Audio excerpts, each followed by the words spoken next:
All right, Alexander, let's talk about what's going on in Nigeria. And things seem to be getting tense again in Nigeria. We had protests a few months ago because of police violence. We now have protests, though I'm not sure what the extent of those protests are. I'm not sure how effective they are or how widespread they are, but these protests are stemming from the fact, and this is an interesting story, the fact that the president of Nigeria, Buhari, has decided to block Twitter. And from what I understand, he's putting mechanisms in place in the country so that other big tech will be reined in, various licensing procedures, etc. And this has put people onto the street, or at least to protest to a certain extent. Once again, I'm not exactly sure how big or how widespread or effective these protests are with regards to Twitter, but I know the protests that were taking place a few weeks and months ago were very tense. And that's where all of this kind of started, because you had these protests going on.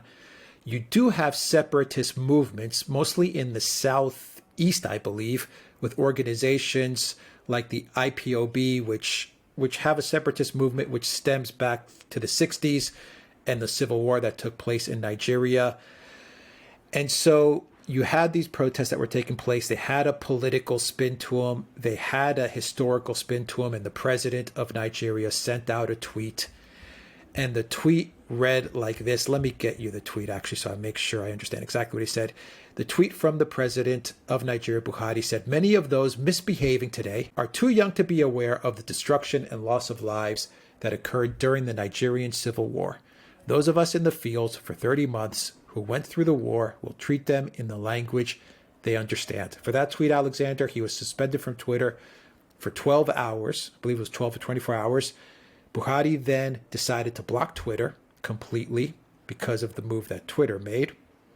And here we are today with the situation that you now have an amount of people in Nigeria who are protesting what they claim to be the suppression of free speech. And so here we are, Alexander. Even President Trump weighed in on this as well. And he said that he's praising the president of Nigeria. He said, who are they to dictate good and evil, referencing big tech. So what do you make of this story, Alexander? Just one final thought. Nigeria does have a tense situation between the Muslim majority north and the Christian majority south. And they do say that President Buhari, once again, I'm not going to say if this is true or not, but many reports do say that President Buhari is sympathetic towards many Muslim groups like the Boko Haram, which I would say is definitely a terrorist organization, at least in my opinion. So what do you make of what's going on in Nigeria? Well, first of all, I should say that I've heard these stories too, and I can't comment on them. I would be surprised, however, if they were true. I would have thought that President Buhari would not want to be associated with Boko Haram, which I unequivocally consider to be a terrorist organization, and which, as far as I'm concerned, is very closely connected to organizations like ISIS and Al-Qaeda, whose ideology it seems to largely share. But let's just talk about this, because what is happening here, as far as I'm concerned, is that we see again a big social media company based in the United States inserting itself and involving itself in the politics of a very big, extremely important, but rather unstable country with a difficult history. Now, Nigeria is the creation of the British Empire. It was put together by the British out of different regions. There's a very large Muslim area in the north. There's in the west of the country, along the coast, a West African population distinct from that of the north, the Muslim north, and then there is in the southeast there is another population again, which tried to form a state called Biafra in the 1960s, which attempted to break away from Nigeria, and which is, of course, Nigeria's biggest oil-producing region. And this has been an unstable country, which has had difficulties cohering and stabilising itself, where there was a bitter civil war in the 1960s, where there's been a long history of military governments, and where there is a well-known and very severe law and order problem, which has been going on, for a very long time. Now, and of course, add to that, you have Islamist groups and Islamist insurgencies increasingly affecting the north of Nigeria. And you have a Nigerian government, someone like President Buhari, who is trying, as far as I can see, to try to hold this all together and to keep it under some kind of control. So you've seen the police being authorised over the last year or so to take strong action to deal with Nigeria's endemic and extremely violent crime problem. And this is a huge problem. If anybody who travels to Nigeria and who is familiar with the country will tell you how extremely violent parts of Nigeria have become, how criminal gangs operate in a most extreme way, how they do carry out mass kidnappings, and how Nigeria is also badly affected by the international drugs trade. So the Nigerian police have been instructed to try and deal with all of this. Undoubtedly, some of the things they do have been themselves violent and unacceptably so, and that has provoked protests in Nigeria itself, and that is an internal Nigerian problem. And then, of course, there's also the long-standing problem that you have again in the southeast of Nigeria, a group which is based in this area, which formerly was Biafra, which tried to break away from Nigeria in the 1960s, and they've been increasingly talking a strong secessionist language. And the president of Nigeria warns in a tweet of the violence that took place as a result of that attempted secession in the 1960s, and basically says that if that happens again, well, it will be very bad for everybody. That's how I interpret his tweet anyway. And you see a social media company, which is unconnected to any of this, coming along and siding, because that's how it's going to look to many people in Nigeria.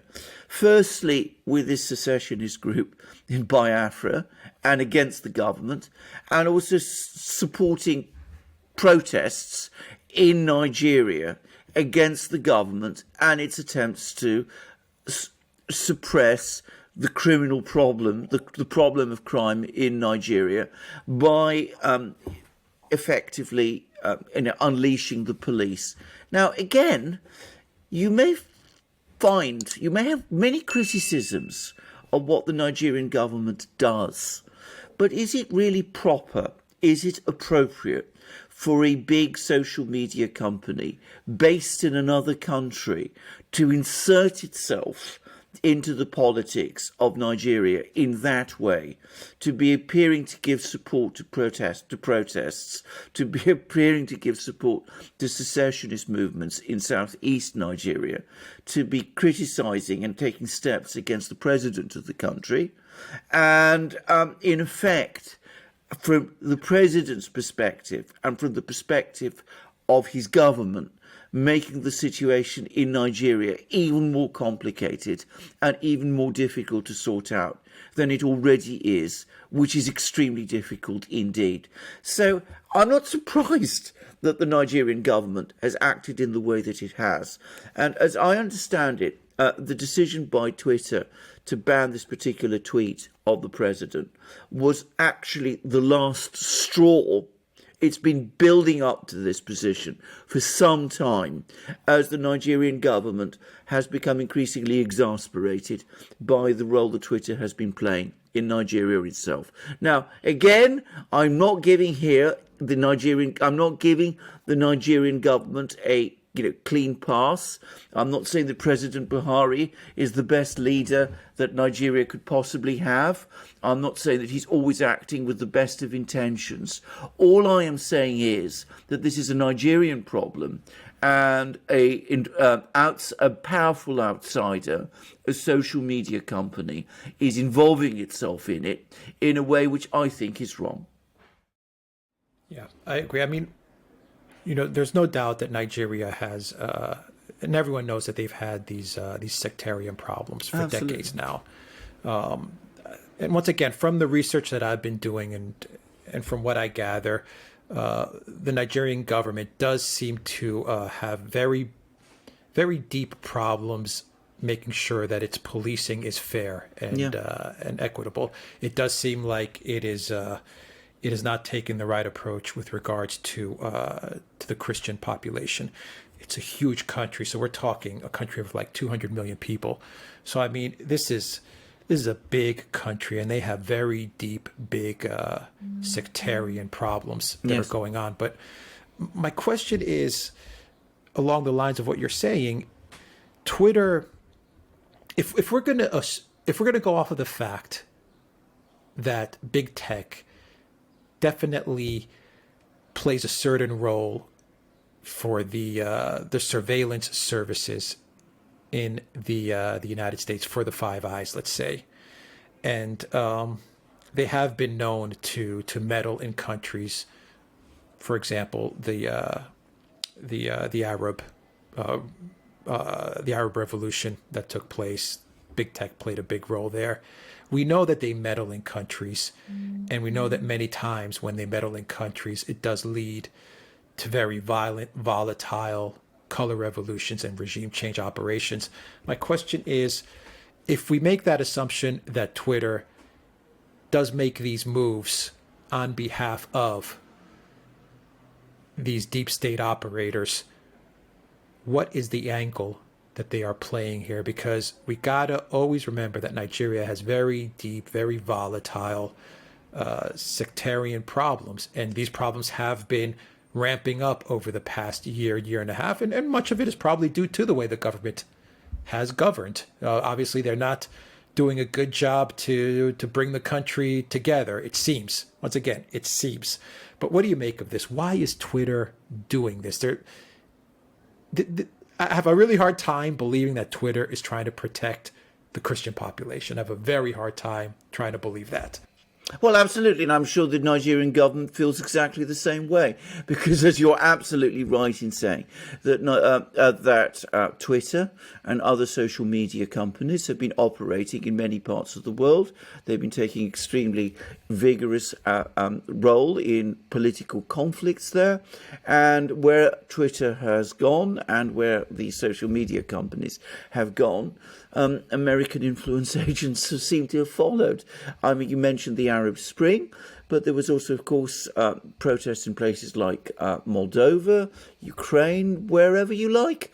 And the Nigerian government is saying, and I, by the way, share entirely all your criticisms of the Nigerian government. I too, I'm not in any way saying it's an ideal or a perfect government, but it looks at this and it says to itself, well, clearly there's an agenda here.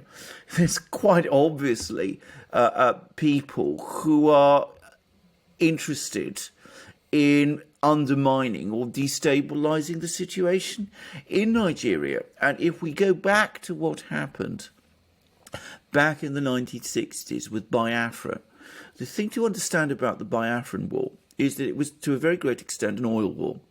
And it was fairly well known at the time. In fact, there's ample academic research about this, that in that particular war, Britain and the Soviet Union, paradoxically, backed the Nigerian government because they had interests in supporting, different interests, but they had interest in supporting the Nigerian government. But the United States and France were sympathetic to Biafra. And one of the reasons they were sympathetic to Biafra was because they wanted to get their hands on the oil that is there. And, I'm not saying anything, by the way, that has not been discussed extensively in academic writing. So, it's not impossible. In fact, it's, I would have thought, all but certain that there are some people in Nigeria who are saying to themselves, well, the fact that all these American social media companies are involving themselves in our internal affairs appear to be showing sympathy to secessionist movements in Biafra is because the agenda of the 1960s to get control of Biafra's oil and Nigeria's oil is being revived. And, that may be wrong. The Nigerians may be entirely wrong to think that. But I would not be, if I am absolutely sure that there are some people in Nigeria and in the government who think in exactly that way. And, that's, I'm afraid, the reality, because when social media companies behave in an overtly political way, as they repeatedly do, of course people ask questions about their motives when they take the kind of steps that they are taking now. And when they see all the various NGOs that have come out and supported Twitter and criticised the Nigerian government over what it has done, and it sees, when the Nigerian government sees the alignment of these various NGOs and humanitarian and human rights agencies, and when it looks at the governments that have also spoken out on behalf of Twitter in relation to its conflict with the Nigerian government, it will say to itself, well, the fact that Twitter is being supported by all these people ultimately proves what it is about, which is about destabilising our country and perhaps ultimately getting hold of our oil. So that's inevitable. I'm sure that's what the Nigerian government thinks. And given what's happened around the world, can you blame them? Very likely, highly likely, they are right. I agree. The minute you see NGOs starting to make their voices heard and come to the support of Twitter and big tech, that's when you know that your country is most likely being targeted for some sort of regime change. So, I mean, you kind of answered my one question I was going to ask you is, do you think that Nigeria is being targeted for some sort of regime change type of operation? It may not be a regime change specifically, but some sort of destabilization. That was my first question. And you kind of answered it, but you may want to add on to what you said. And my second question is, do you think the president acted appropriately by stamping out Twitter early? Because you mentioned Ukraine, for example. When you see world leaders not deal with these types of situations quickly, then things get, just out of hand. And, well, the rest is history in the example of Ukraine. But do you think that the president acted in a proper way by saying, you know what, that's it. I got to block this toxic big tech company right away. Otherwise, the situation is going to go crazy. I'll deal with people protesting about the fact that we don't have Twitter now. That I can deal with. But Twitter interfering in our affairs and targeting us for some sort of regime change operation, because after Twitter comes Facebook, then Google, and God knows what else starts to happen. A la Maidan in Ukraine, everything starts to build up. Soros comes into town. People are on the streets and, okay, you've lost control of the situation. Do you think he nipped this in the bud? I mean, what do you make of the way he reacted to this? Well, I think it is an entirely appropriate reaction if he really does believe that Twitter is out to destabilise Nigeria. And I suspect he's probably right to think that. As I said, I think it's highly likely that is the agenda here. And if that is so, then of course he's acted correctly, because of course nipping it in the bud in exactly the kind of way that you said is far better to do than to leave it, weeks and months into the crisis, let it spiral out of control, and then very belatedly do something which at that point is ineffectual. That's the lesson, by the way, that events in this Arab Spring and perhaps also in Moldova and Ukraine basically gave, that you've got to act quickly, because if you don't, the thing gains its own momentum and you feel you lose control. And if you really believe, and as I said, the Nigerian government has excellent reasons to believe, that there is a strategy to destabilise Nigeria, irrespective of whether it's right to think that. But if you really believe that, if you really think that that's what's going to happen, then I can just say it straightforwardly. If you are a responsible government, then obviously you take steps like this because you have an underlying duty and obligation to maintain the integrity and to preserve peace in your country. So, I can understand why they've done it. Now, as I said, I want to stress again, I'm not giving the Nigerian government any kind of free pass, but I strongly suspect that that's the calculation here, and that's what they've done. And from their point of view, it was the right thing to do. And I strongly suspect that it will make it easier for them to keep this whole situation in Nigeria under control. Be aware that Nigeria is going to face many pressures over the next year. On the one hand, oil prices look like they're going to rise, which is good for Nigeria because it is a major oil exporter. On the other hand, food prices around the world are going to rise, and that is bad for Nigeria because, of course, that's going to make put people under an enormous amount of economic pressure. So if you're facing that kind of situation, all these problems starting to build up around you, then the first thing you do is to take steps now in order to retain control. And when you look at the kind of people who are, as I said, backing Twitter in this confrontation with you, then that almost certainly persuades you that you've done the right thing. Yeah. Just on a final note, one might say that Trump's support of Nigeria and the Nigerian president's action is indicative of a little bit of remorse and regret that he may be feeling, because as you were describing, maybe with Ukraine and Moldova and other countries, maybe if Trump had nipped his big tech problem in the bud early, then he would be president of the United States at this moment. Absolutely. He made the huge mistake of saying to himself, well, look, I'm doing very well on Twitter. I've got my own account there. I've got, 78 million followers or whatever it was. I'm able to speak directly to the American people, so I'm not going to do anything because it's working for me. And what, of course, he discovered was that it didn't work for him. On the contrary, it worked against him. And he discovered that far too late in terms of his own presidency. And I'm absolutely sure you're right. I mean, he's now got remorse because, of course, he's been exiled from Twitter. He's been exiled from Facebook. Facebook has recently made a decision banning him from the site for 2 years, which is probably going to be rolled over beyond that. So he's now, and he's struggling to find an alternative platform and an alternative voice. But if he's got remorse about that, if he realises that he made a big mistake, well, he's right. And of course, if that makes him support what Nigeria is doing, well, then he's right about that too.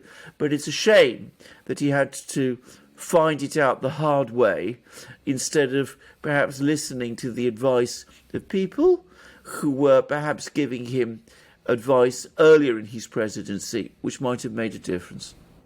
Yeah, we gave him that advice. Absolutely. We did give him. If he was watching the channel, well, okay. We may have had a different outcome in 2020. Anyway, yeah, all right. We'll leave it there, guys. Go to the Duran shop, 10% off when you use the code REALNEWS down below. And also look for us on BitChute, on Odyssey, on SuperU, the free speech video platform, and join us on our locals community. Take care.